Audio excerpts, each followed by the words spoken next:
Ladies and gentlemen, welcome to episode 95 of Petey's Awesome Guest Battle. Now, before I introduce tonight's special, iconic, legendary guest star, I would like to introduce tonight's co-host for this evening, Power Ranger enthusiast and my pal from the jolly old UK, Mr. Kwame Jacobs. Yo, what's up, guys? Back for more as always, and I'm going to make sure Peter gets to episode 100, and we're going to get there. Yes, we are. Hopefully. Now to introduce tonight's guest star, and before I do that, let me tell you a little bit about this man. This is the man who, in 2004, played one of the most badass villains in Power Rangers history, as he wanted to bring dinosaur dictatorship to all of Reefside High and the world. This is the man, fast forward a year later, who was a photographer on the biggest platform for the 8th wonder of the world. This is the man who was in the same arena as legendary in the legendary Xena series and the Hercules series. And he's a gentleman who I consider, in my opinion, the greatest actor in the world, my opinion, and just a national treasure, treasure full of charisma. My guest at this time is the iconic man, Mezagog himself, Latham Gaines. Latham, welcome again. It's great to have you back, sir. How are you? I'm well. Thank you for having me on. Nice to see you again. Oh, likewise. It's always a pleasure and honor to have you on. You're making me feel like that 14-year-old kid again, like watching Dino Thunder. The first question I have for you, we already now we've had you on the show twice, and I'm not gonna ask you about your history in acting because we went through that in the first interview. But I just want to know how you've been. I've been good. Thank you for asking. Yeah, I'm back in New Zealand again at the moment, and actually just finished working on a TV series down here not too long ago called The Gone, which is coming out next month, I think. That should be coming out on streaming as well in the next couple of months, so I'll let you know. But yeah, it was a really fun part. It was a New Zealand and Irish co-production about some kids who come to New Zealand and get murdered, and I play a guy who may or may not have been the murderer. Definitely got to check that out. I gotta see if I gotta find some way to either stream that or find it online. Yeah, will it be available in the US? It will. It'll be on streaming eventually. Yeah. Okay, cool. Kwame, you have a question for Mr. Gaines? Sure. Are there any methods or preparations you do for a particular role? That's a good question. Yeah, I mean, there's always stuff you do. You have to find the parts of you that are in the character, you know? So and sometimes that can be from your own life or that can be from the life of somebody else. But yeah, when I get to start to work on a character, I'm trying to find ways that I can put my own life into it so that it seems realistic, right? Like there are some elements of Anton Mercer, for example, that were kind of like my dad. So as I went to work on it, I started thinking about things that my dad would do, things that my dad would say, and try to inject those into the character so that they seem real, you know, because that's really important. We want the characters to seem real.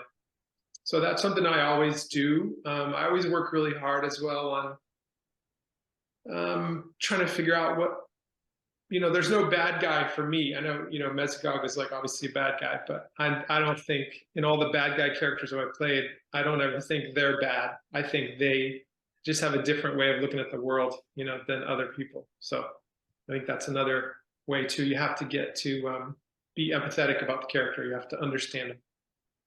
Oh, okay. And the reason we asked that question is because when I had you on the show twice, you mentioned how you were very much like a method actor, and that's why we were just curious to know what were your preparations and method on when doing a particular role.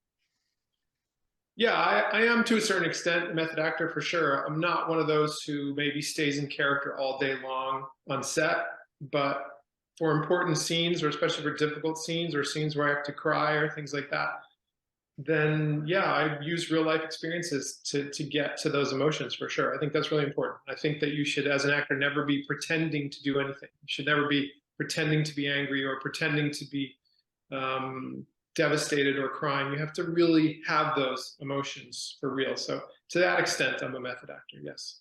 And it's very cool you brought that up because that's what's going to lead to my next question, because I was going to ask, put you in a scenario, like in an acting scenario, like theoretically, if you and I were doing a scene together and I would tell, and this scene required us to do like a heated scene where like we get into a heated altercation, confrontation, like in a scene, and I come up to you before the scene to shoot, and I go, Mr. Gaines, and I would call you Mr. Gaines because I have so much respect for you. I would say, Mr. Gaines, this scene requires us to get into this very heated argument. Now, I know it's gonna sound very weird, but weird of me to ask, but I need you to lambast me and lay into me so hard that you make me cry in frustration. If you were approached with this type of method, like how an approach, like what would you say and what would your reaction be?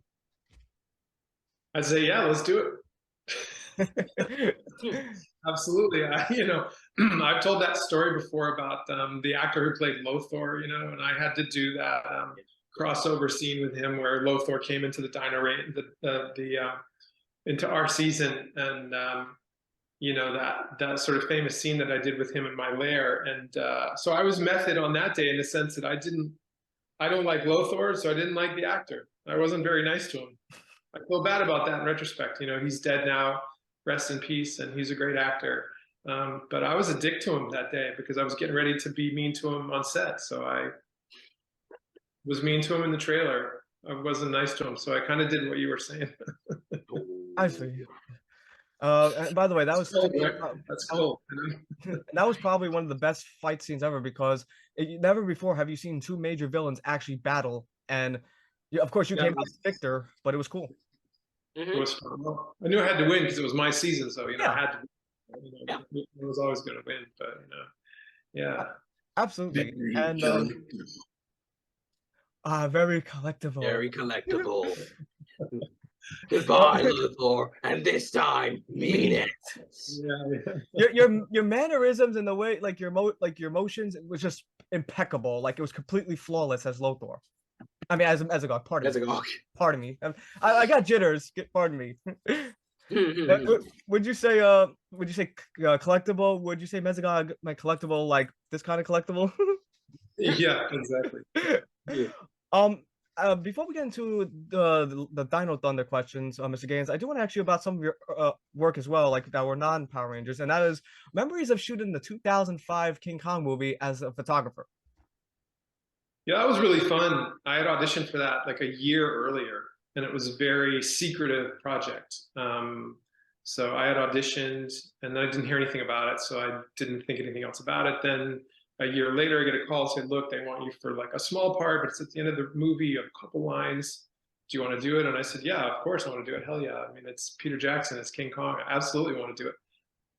So I went down to Wellington for I think 3 days or something, and that was easily the coolest set that I have ever been on. It was unbelievable. They had rebuilt like 1920s New York City in Wellington, and it was every detail of it was impeccable. There were shop fronts with like products in it and signage and the streets and the fire hydrants and hundreds of extras dressed in period costume. Like it was easily the most impressive set that I've ever seen. It was very cool.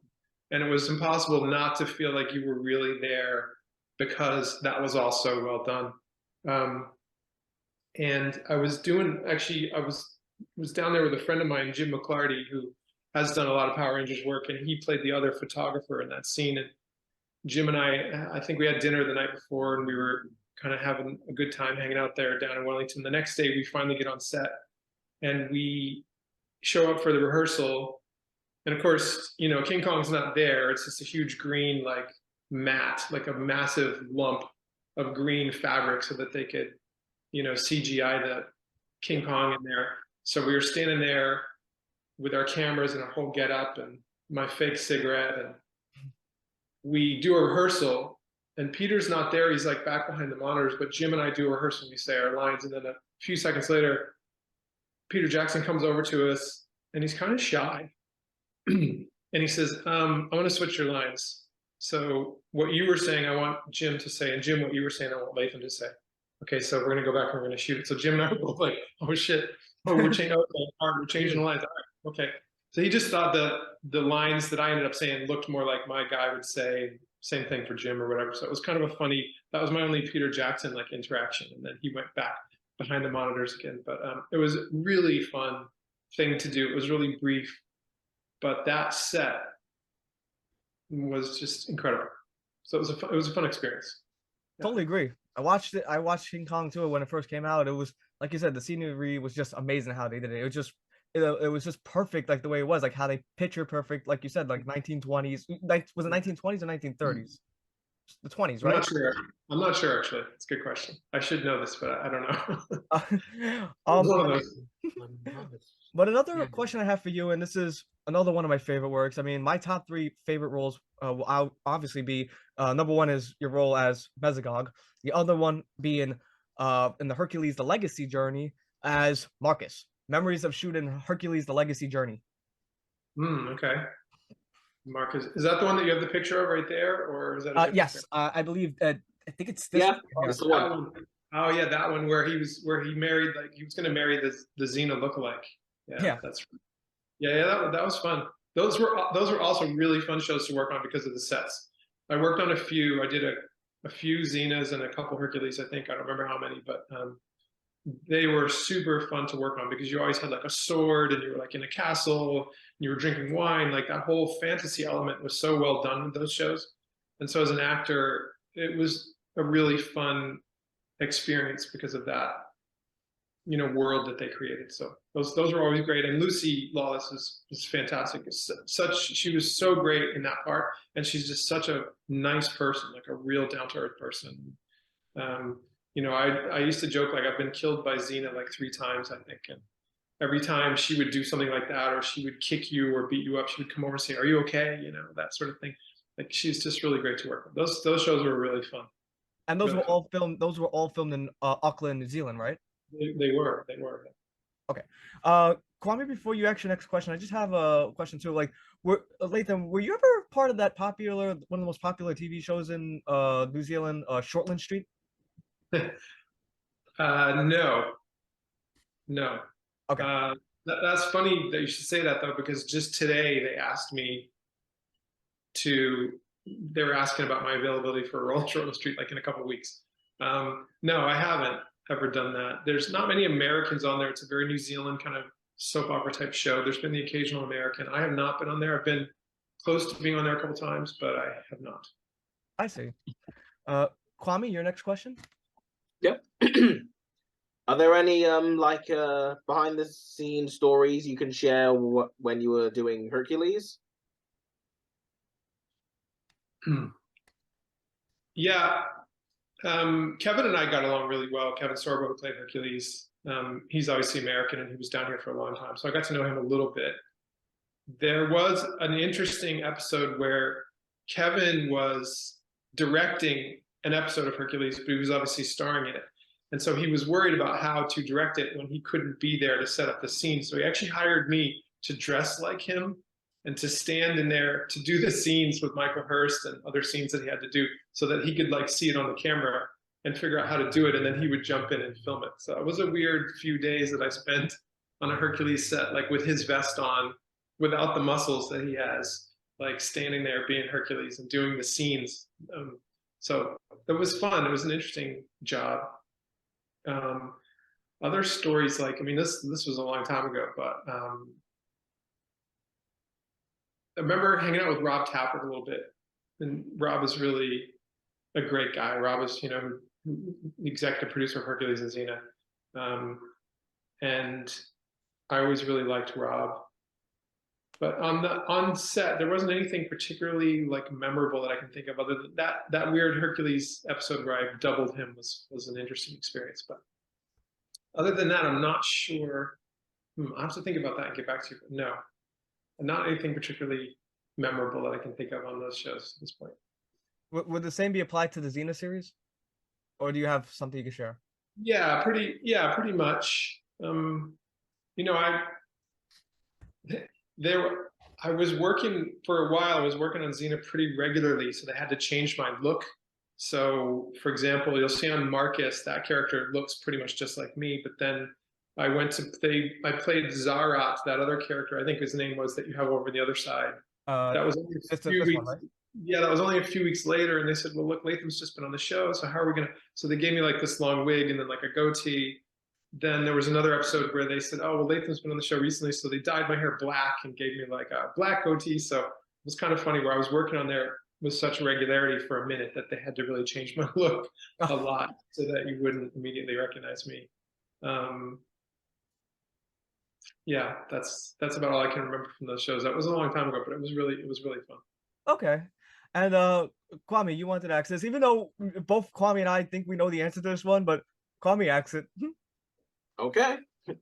Do you prefer playing as the villain or hero? Oh, a villain for sure. Yeah, you know the answer to that for sure. A villain, absolutely. Playing the hero is really quite a hard job. Like you have sort of cheesy lines, and you gotta like save the world. You know, the villain's always better. I love playing bad guys. Whenever I get to do it, so that's an easy answer. Yeah. No worries. Kwame, you had another question, right? Oh yeah, that's right. Yeah. Do you have any memories on working on Law and Order Special Victims Unit 2008 as Mr. Crawford? Yeah, that's a great show. I mean, I didn't have a very big part on that, but that was my first TV show that I worked on in the U.S. actually. So I'm American, but I moved to New Zealand a long time ago, and all the TV I'd done had been in New Zealand. So that was well, I moved back to New York for a few years, and that was the first show that I worked on in the States. So that was slightly strange. They just do things a little bit differently.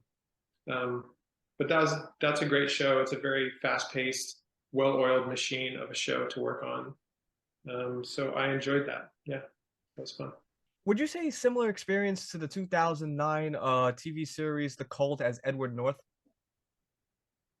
Yeah, well, that was one of my favorite jobs I've ever had. That was the first time I was ever a lead in a series. You know, and Mesogog obviously is one of the leads. He's the bad guy, but as Edward North, I think I was number 2 on the cast list out of a lot. So you're a proper lead. I'd never done that before. It's a lot of work, but I loved it. And a cult leader is a fantastic character to play because he's a bad guy, but he also doesn't think he's a bad guy, and he has to have elements of being good. And so it's for me an ideal character, like a cult leader. I just thought that was such a great opportunity. I did a lot of research about real cult leaders and why they do what they do, and the show was spooky and had lots of other great actors in it. And but from an acting point of view, like I really got to learn the craft a lot more on a show like that, because you're basically working every day, really long days, and that repetition and that practice of doing that many episodes and that many scenes is just invaluable. So I loved that show. It was really fun. Awesome. And we're gonna start with some of the Power Ranger questions. And one of the questions I'm gonna let Kwame ask the first question. Kwame, do the honors. You got it. So let's mute something real quick. All right, let's see. Hang on. There we go. Do you have any fun memories or behind the scenes stories you could share during your time on Dino Thunder?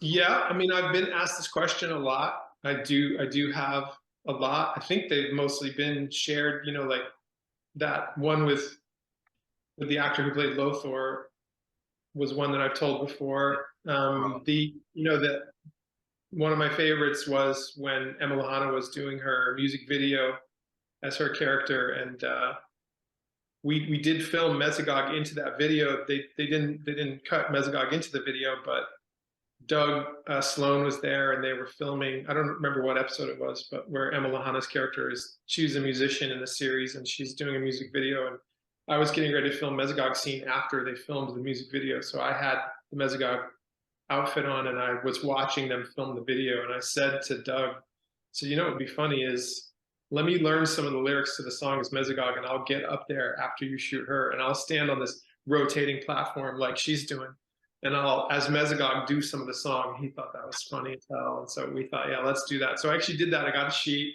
I learned some of the lyrics to her song.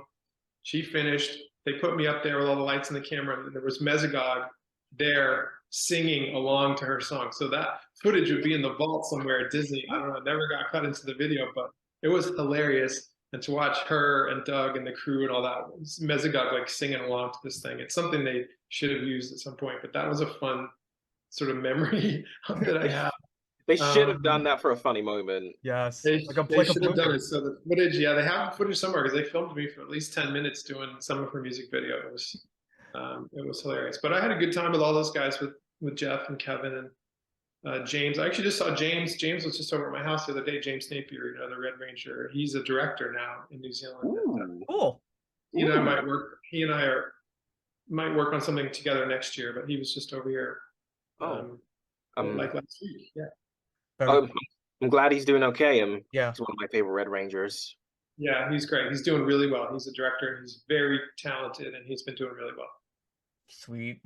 And Let's try and get him someday. yes, we gotta try to get him one day. One of the other questions too. Unfortunately, we lost Jason David Frank last year, and you worked with this man directly, and I was just wondering, what were your memories working with the late great Jason David Frank? What was it like working with a legend like him?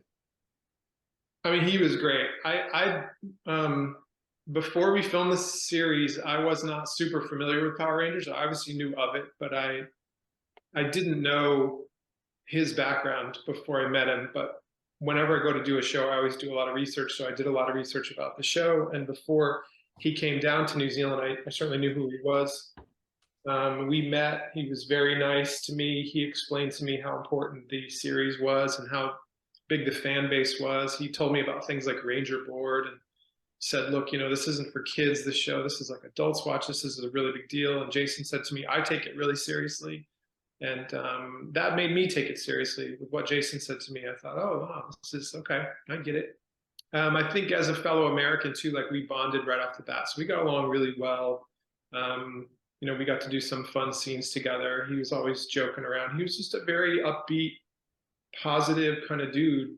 And then a few years ago, he came to New Zealand again. He was like reappearing in a later season or something. And he gave me a call and we went out for drinks and I got to see him again. He just was always, I just really liked him. I mean, he just was a great guy. And to hear about his passing was really shocking.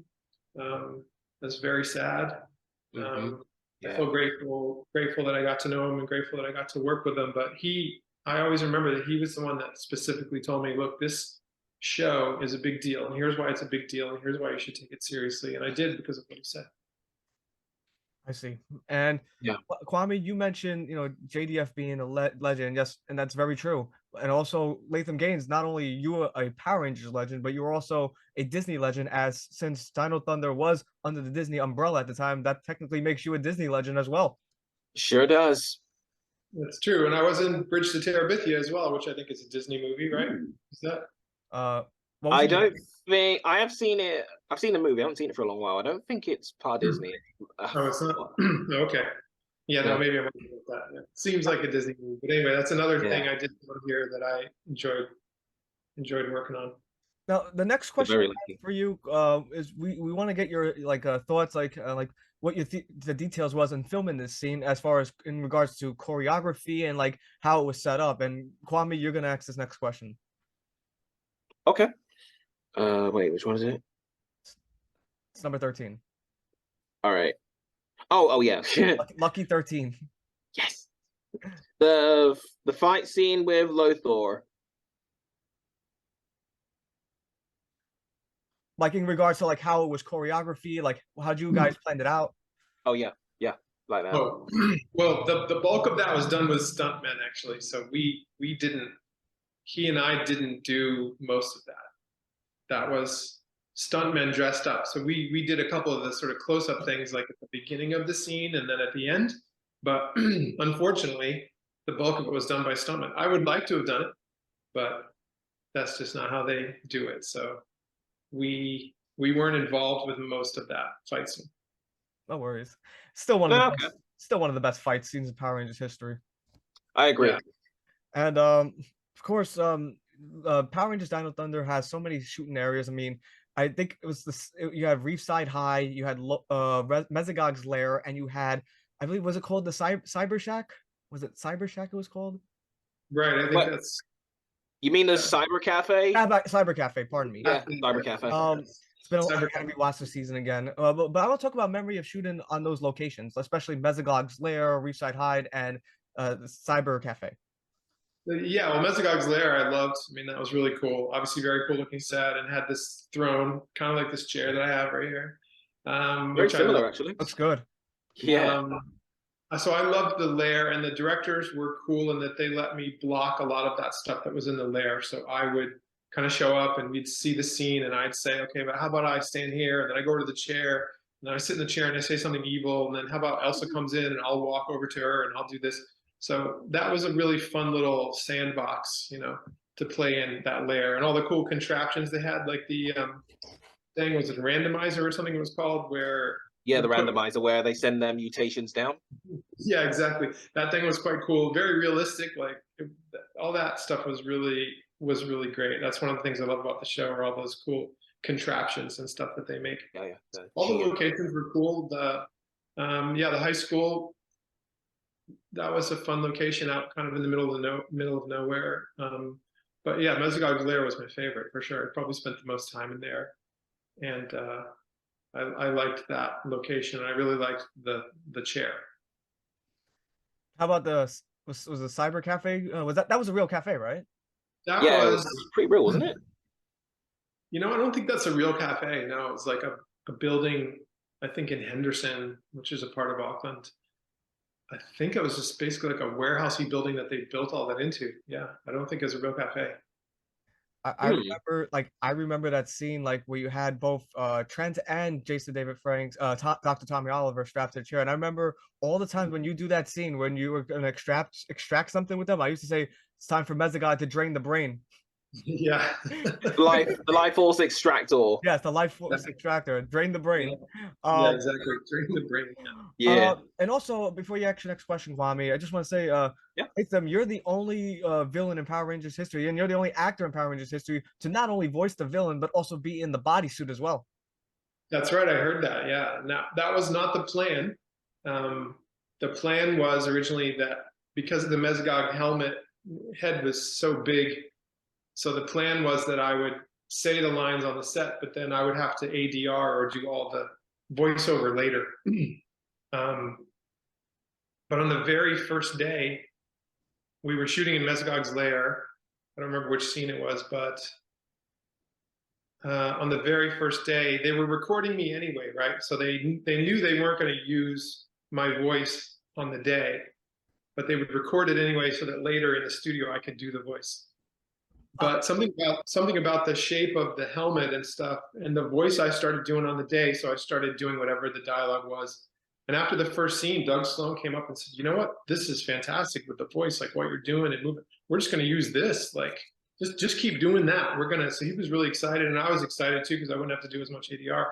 So that just kind of happened by accident on the first day, where I just started doing the voice like that in the helmet, and it kind of resonated around inside of the Mesogog mask, and it came out in kind of a cool way. And we had to accentuate the mouth a lot. Another thing they told me is they said, look, when you're talking normally, it's not moving the jaw of the mask very much. So we need you to like really accentuate everything you say so that the mouth moves. So when you see Mesogog's mouth moving, I had to really move my jaw a lot to get his jaw to move a little bit.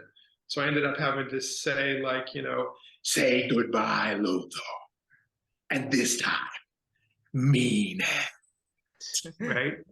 So by doing it like that, I got the voice and it made the jaw move, and we ended up just recording everything on set like that. So yeah, it was fun to do it, and I'm glad I didn't have to do all the vocals later on, and I'm glad that they didn't have somebody else do my voice later. You know, I just got to do all of it, so it was great. Was it hard to see out of that helmet, or was it easy? Yeah. I mean, you can only sort of see straight ahead. You know, it'd be like putting your fingers like this, I guess. You know, I couldn't see anything to the side. Yeah, so you could see. I could see everything. I could see straight ahead of me. Yeah. Now I see what you mean. I could see whatever was straight ahead of me, but that was about it. Okay. Kwame, your next question, my man. Yep. Did you have a favorite episode of Dino Thunder as a whole?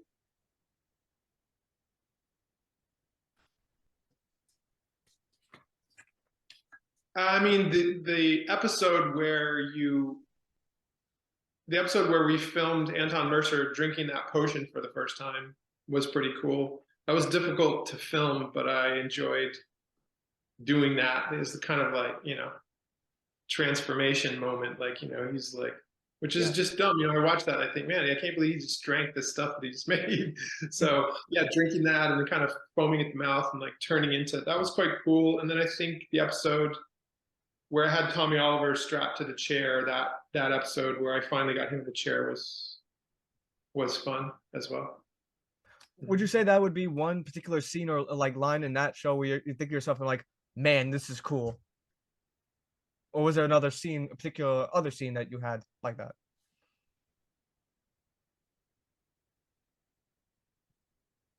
I mean, the things where I had people strapped to the chair was always fun. This is a fun bad guy moment. I enjoyed. There was a couple times where Mesogog was outside. Like there was one time we went to like a gravel pit or something.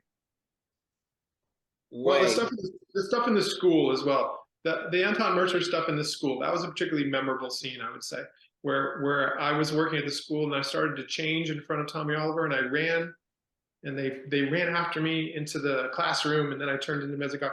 That was a memorable thing I enjoyed. That was a fun scene. And I enjoyed the scenes with Trent as his father, like the ones at our house.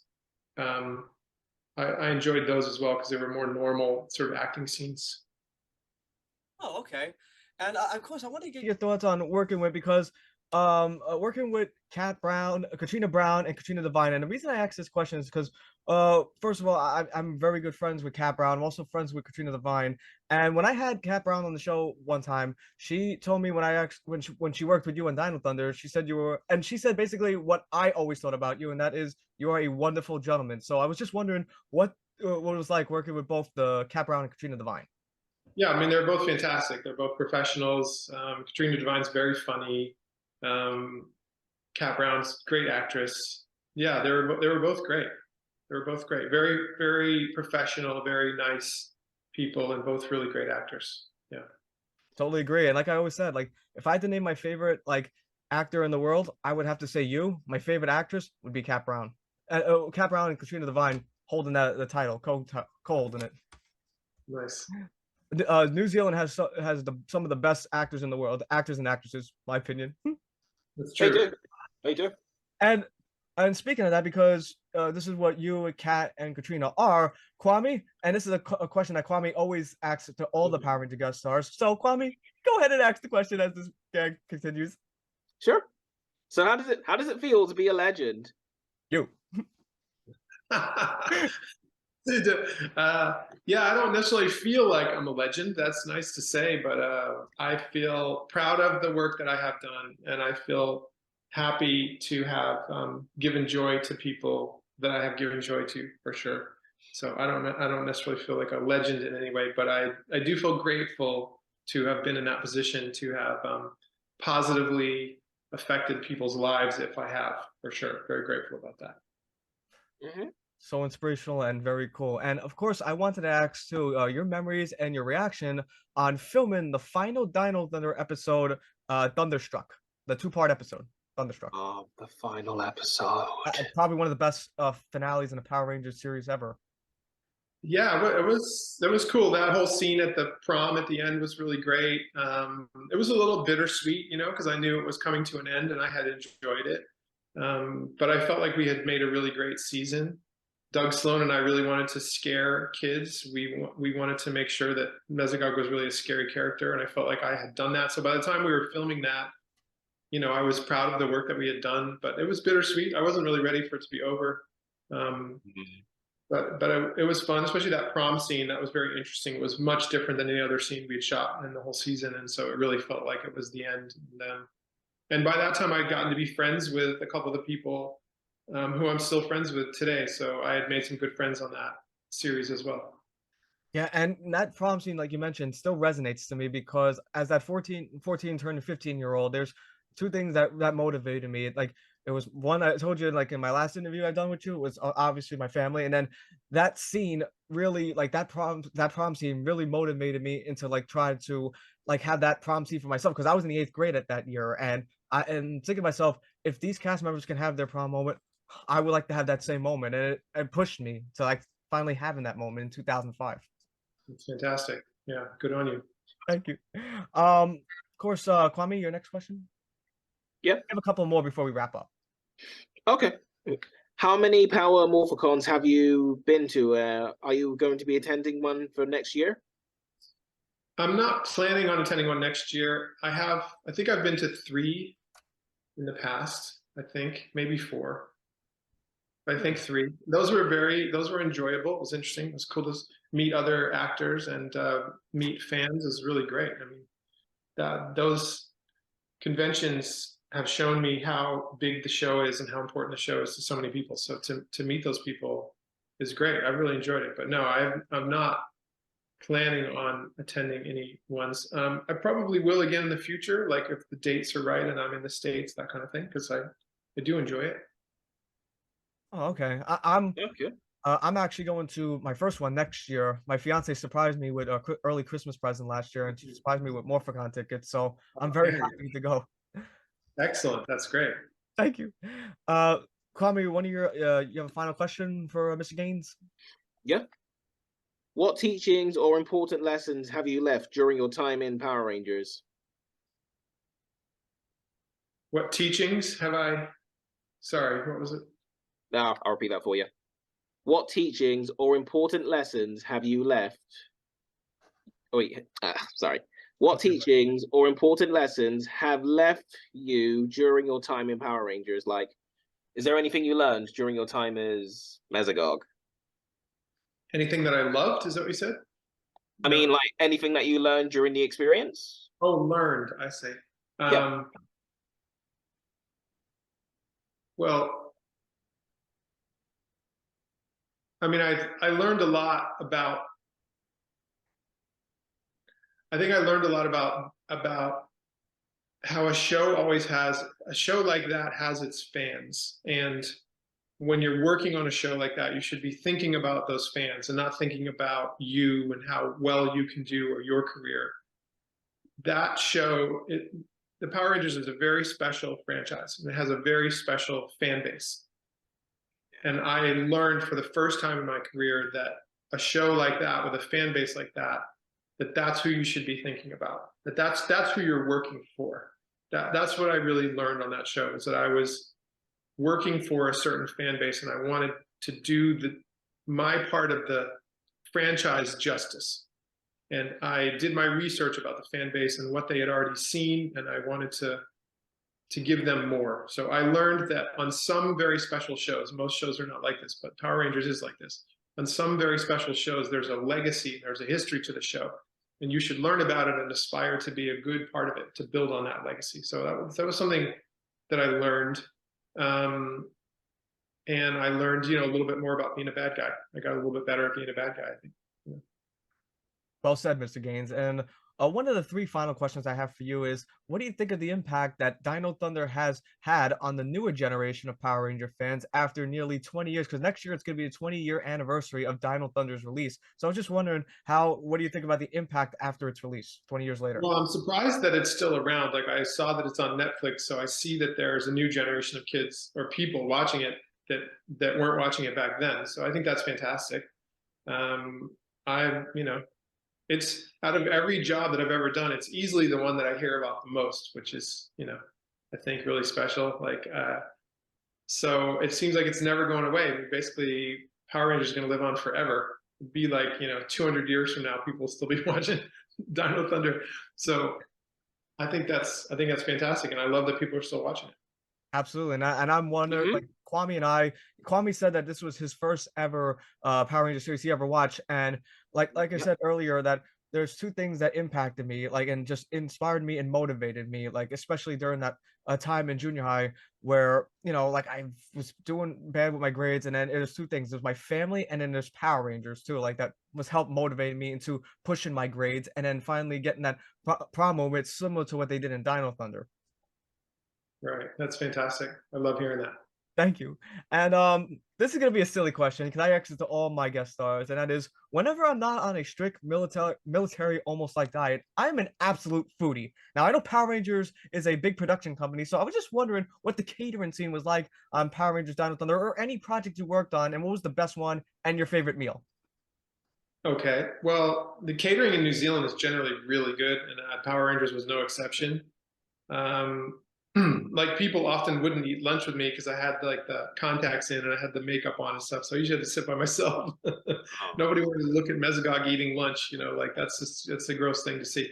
So I remember the catering being great on that because I think I gained like 10 pounds. So it was definitely fantastic. All the catering and all the New Zealand productions is really, really great. Really great. I couldn't necessarily pick a catering company that was better than another one.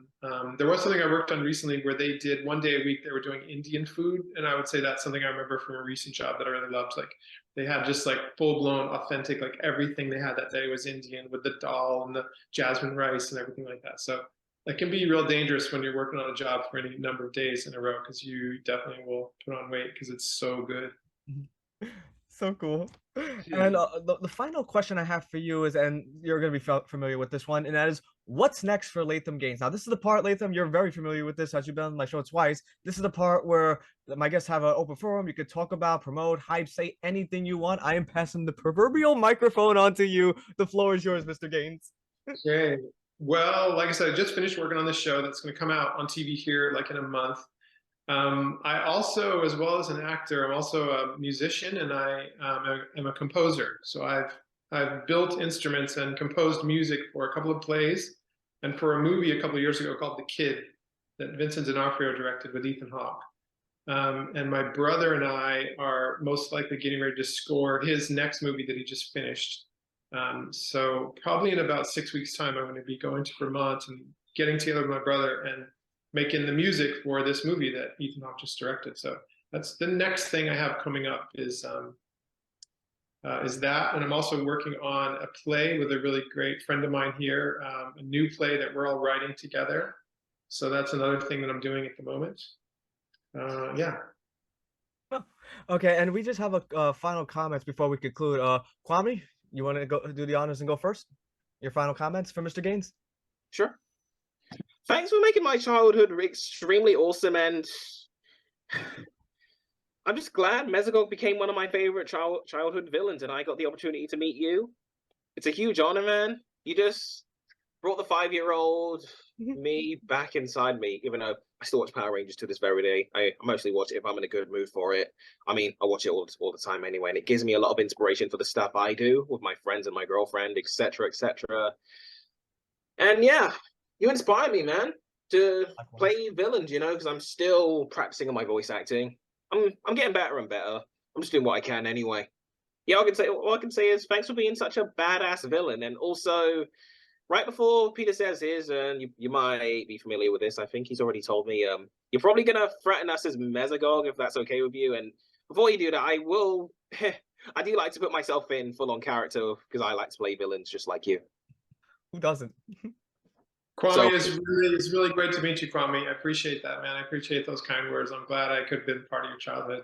And yeah, Thanks. you just keep keeping on, man. You just believe it. You can do anything if you believe it. Just remember that, Kwame. Oh, I will. I don't give up that easily. Nice, nice. One of the things I have to say to you, Mr. Gaines, first of all, thank you for not only giving me another amazing interview, just any interview I've done with you is just amazing, that's perfectly flawless. And I just want to thank you for those countless memories you gave me watching Power Rangers, like Kwame, watching Power Rangers Dino Thunder. Like, it's unfortunate you don't, yes, you don't have the powers like Mesogog in real life, but you have this incredible gift where you can make a 33-something-year-old fan and bring him way down here and make him feel like that 14-year-old again, watching Power Rangers Dino Thunder.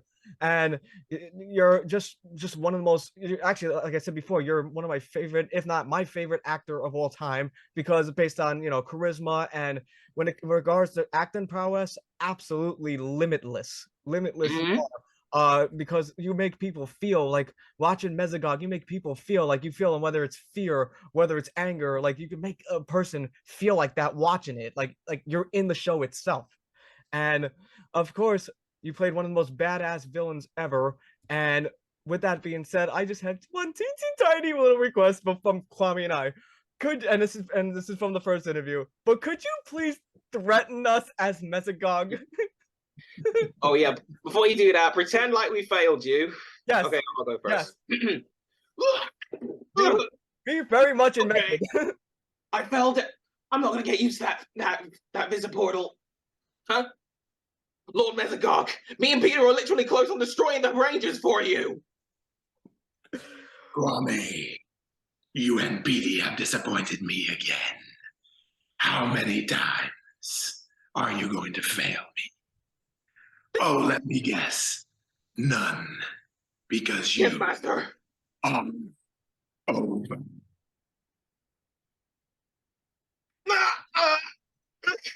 Okay. Yes, master. We had to tell that. Again. Please. Couple. Man, Kwame, you know how to sell. Well, Petey, I got to say, I'm proud of you, brother. Good on you for doing your show, and thank you for those kind words. And you keep on doing what you're doing, brother. Thank you. Appreciate it. And one last thing before we conclude, and of course, you deserve this as well. Blubber my words. You deserve this, and I waited a long time to do this, and that is thank you, Latham. Thank you, Latham. Latham. Thank you, Latham. And don't you worry, Latham. I'm gonna send you a copy of this interview as soon as I'm done editing it, which will be up later tonight. I promise. Okay, buddy. Okay. Have a great night, and it was so awesome to chat with you again, Mr. Gaines. It was an honor to meet you. Take care. You too. Nice to meet you, Kwame. Bye bye.